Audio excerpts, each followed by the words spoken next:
before I get into my solution things, I want to give you a real world vision of how this will look when, if what happens, if we lose our reserve currency status, if we move into a potential superinflation moment. This is how your real life is going to happen. So one day, you're just going to be seeing on the news, there's going to be a little tension about possible war.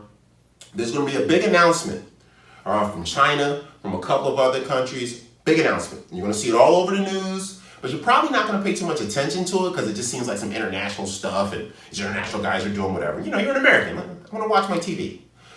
But they're going to be a big announcement. You'll see it in the morning. They're going to talk about how China's moving over to gold. Now this other country is switching off, and you're going to hear reserve currency. You're going to hear these phrases being mentioned, and you'll see it all over the week.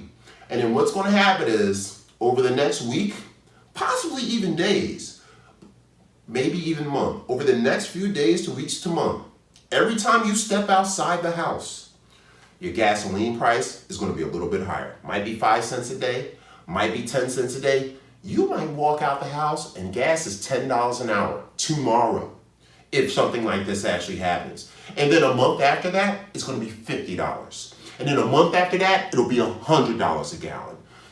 This is called superinflation. Your bread will go from $1 something to $27 for a loaf of bread, $58 for a container of milk. These things will happen. It can happen super fast, going from these low prices to those ridiculous prices in as short as a week, depending on how the rest of the world economy reacts to the gold shift.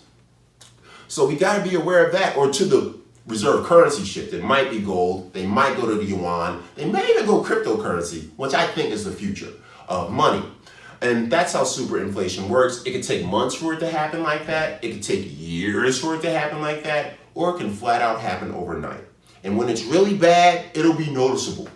It'll be noticeable. It'll be like every time you look your head up, prices are going to be higher. You're like, yo, why is prices just going up? You know what's not going to go up? Your paycheck's not going to go up.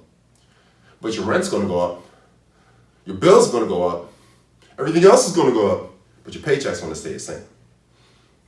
And they're going to say you just don't work hard enough. We're already working 2-3 jobs now just to raise some kids and have a family.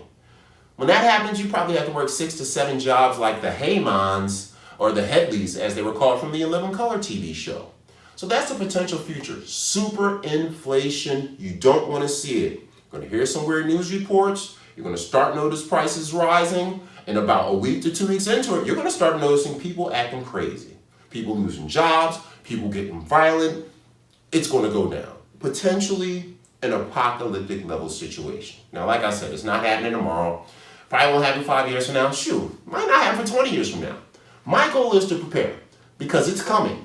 America is a Ponzi scheme, and we keep pouring water in the liquor bottle. We keep taking in more money to pay other people, just like Bernie Madoff, taking more money, pay that guy, taking more money, pay that guy, but they never fill anything on the back end. They just keep taking in more to hand it over here. And that's what America's been doing. That's why we have the largest debt, twice the size of the world's GDP, and we have to fix that immediately. And that's why I'm running for president of the United States, because I understand the economy on a regular man level, and I want to help you fix that issue.